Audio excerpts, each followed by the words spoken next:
Beverly Hills emergency. Yes, police. What's the problem? What's the problem?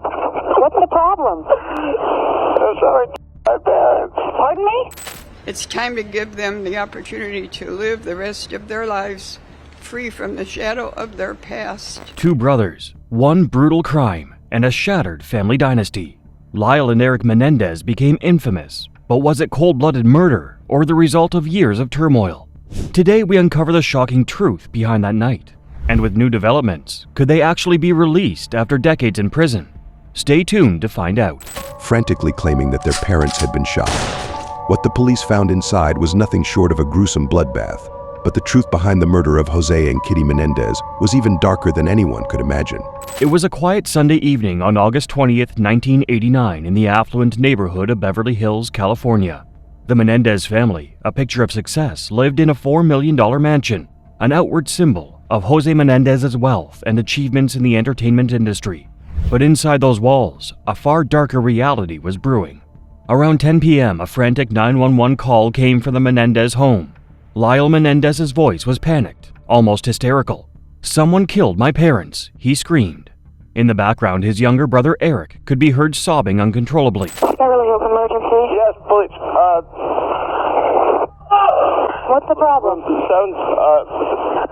What's the problem? What's the problem? I'm sorry, my parents. Pardon me? What? Who? Are they still there? Yes. The people... No. Matthew. Were they... Yes.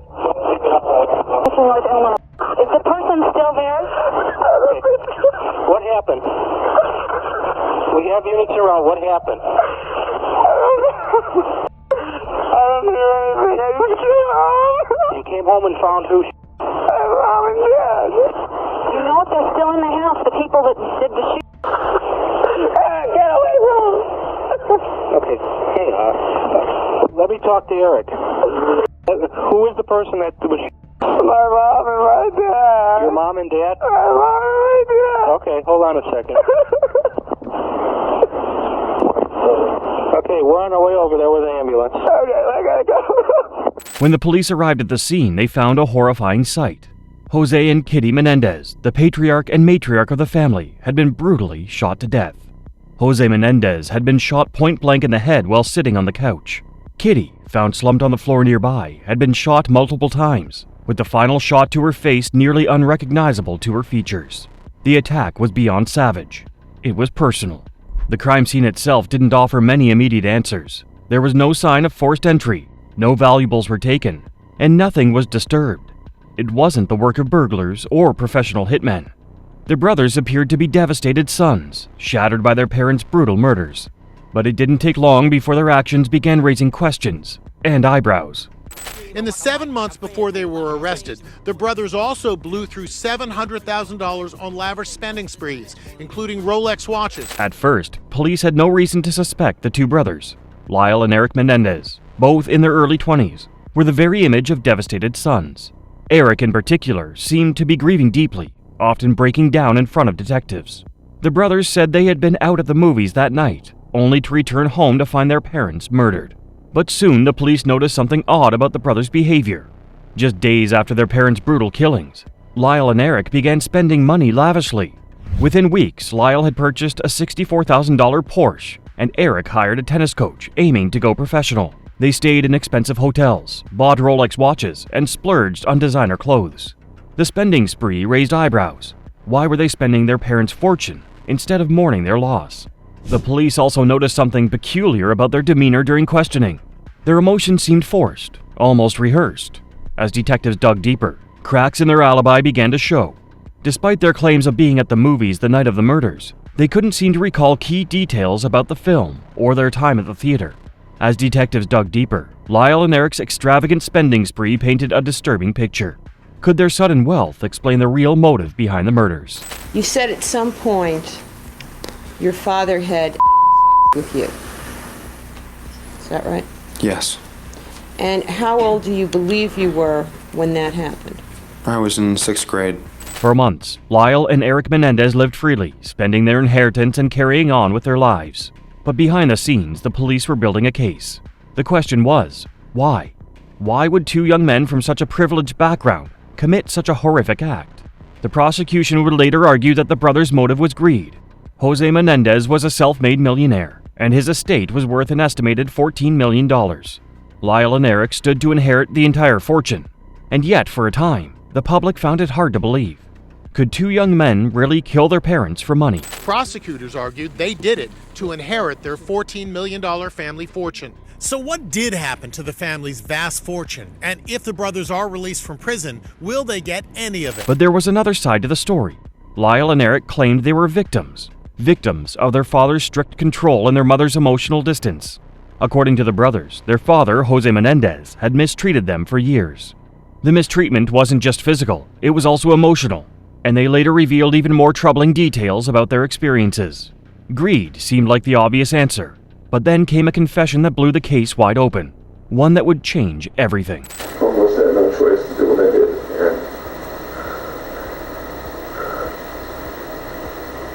I hate myself for doing it. The case against the Menendez brothers might never have moved forward if it weren't for one key event: a confession.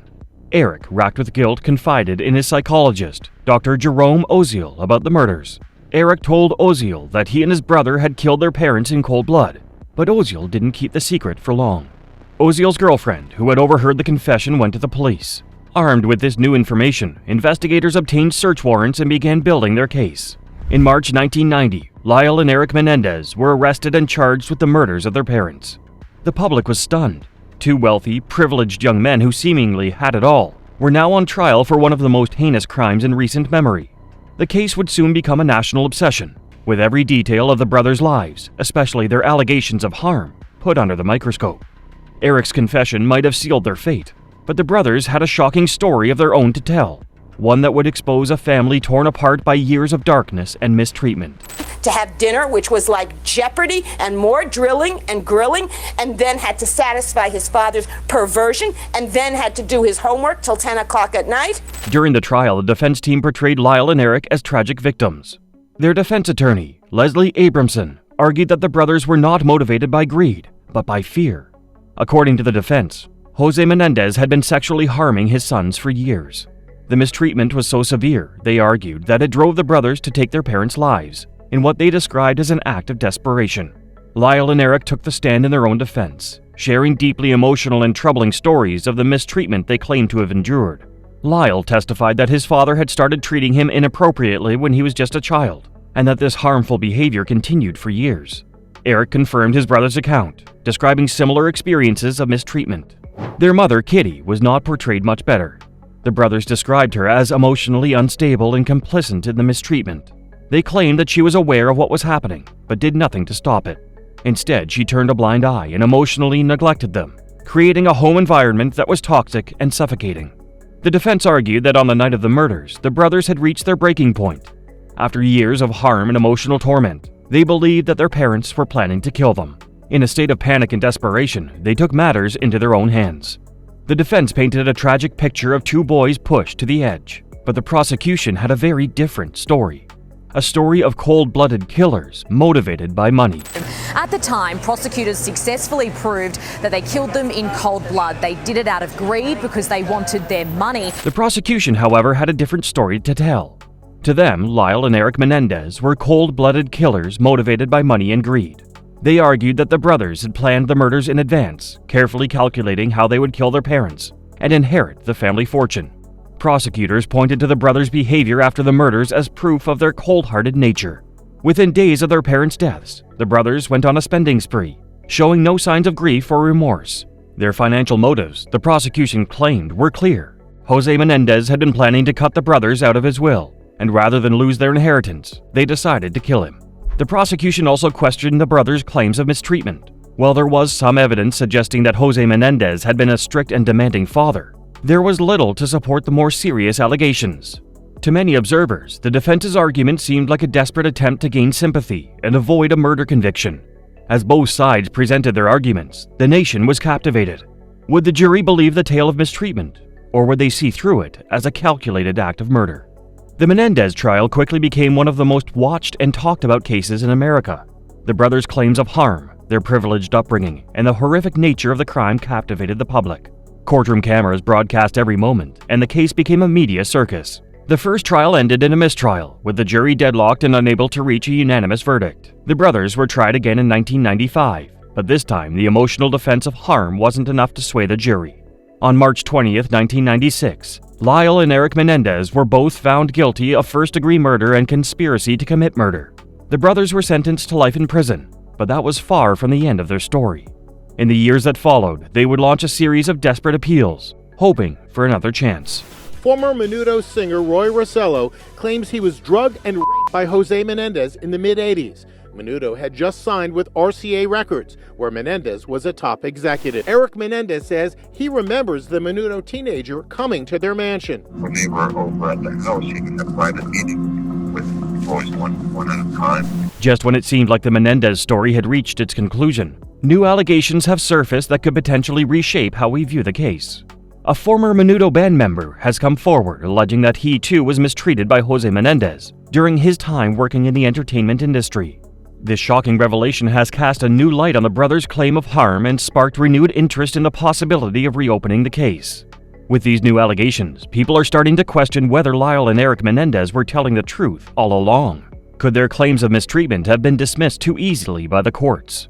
This former band member's story lines up with what the brothers have said for years, that their father was a man capable of monstrous acts behind closed doors.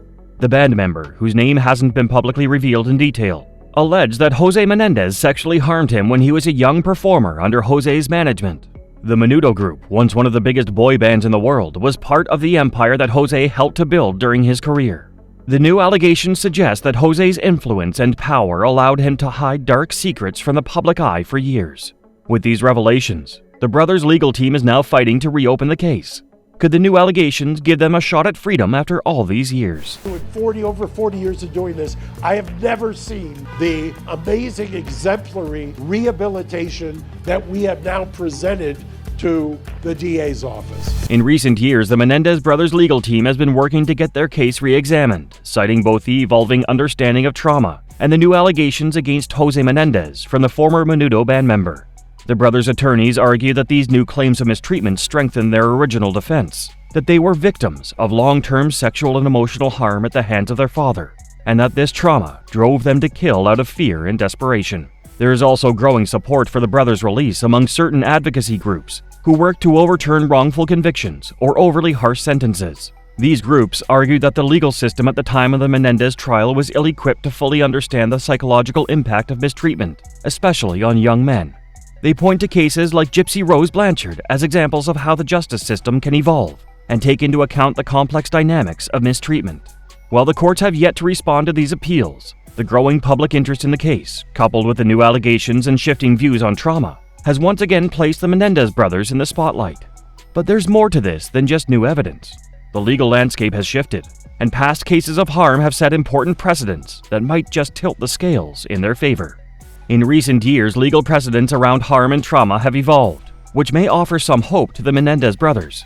As society's understanding of trauma, especially childhood mistreatment, has deepened, courts have become more willing to reconsider cases where mistreatment may have played a significant role in the actions of the defendants. One such precedent-setting case is that of Gypsy Rose Blanchard, who was convicted of second-degree murder after conspiring to kill her mother, Dee Dee Blanchard. Gypsy Rose had been a victim of severe harm, including Munchausen syndrome by proxy, where Dee Dee had kept her daughter in a state of medical submission for years. In Gypsy Rose's case, the harm she suffered was considered a mitigating factor in her sentencing, resulting in a reduced prison term compared to typical first-degree murder conviction. Gypsy Rose Blanchard, the 32-year-old with the baby voice, infamous for her role in the brutal murder of her mother Dee Dee, says life has been a whirlwind since she left prison. Cases like these may offer a glimmer of hope for Lyle and Erik Menendez. Could the changing views on trauma and harm pave the way for their sentences to be reconsidered? In the years since their trial, society's understanding of the long-lasting effects of childhood mistreatment, especially sexual harm, has evolved considerably. Legal experts now argue that the brothers' trauma should have been given more weight during their second trial, and that dismissing the mistreatment as irrelevant led to an unjust outcome. So, with evolving laws and new claims of mistreatment, what does the future hold for Lyle and Erik Menendez? Could they be released after decades behind bars? Or is the justice system too slow to adapt? It's time to recognize the injustice they've suffered and allowed them the second chance they deserve. Now here we are, both sides of the family united, sharing a new bond of hope. Lyle and Erik deserve a chance to heal, and our family deserves a chance to heal with them. Instead of being seen as victims, they were vilified. Their father's abuse was dismissed. Came to light, it became clear that their actions, while tragic, were the desperate response of two boys trying to survive the unspeakable cruelty of their father. Despite the support and shifting legal perspectives, the brothers remain behind bars. Their appeals have been rejected multiple times over the years, and the courts have been reluctant to grant them a retrial. The legal system is often slow to adapt, and the weight of their original convictions still looms large. But with the new allegations against their father, and the changing legal landscape regarding mistreated victims, there may be a glimmer of hope. Could Lyle and Erik Menendez become a test case for how the justice system handles claims of long-term trauma and abuse? If so, they might not only find freedom, but also pave the way for other victims of harm who feel their voices weren't heard in courtrooms decades ago. The brothers have stated that their fight is not just for themselves, but for all survivors of abuse who have been silenced or overlooked by the justice system. So, will Lyle and Erik Menendez's battle for freedom finally pay off? Could these new allegations and the shifting legal understanding of trauma change their fate? Or will they continue to live out their days behind bars, their cries for justice unanswered? While we wait for the outcome, check out more shocking stories and unforgettable courtroom moments in the next video.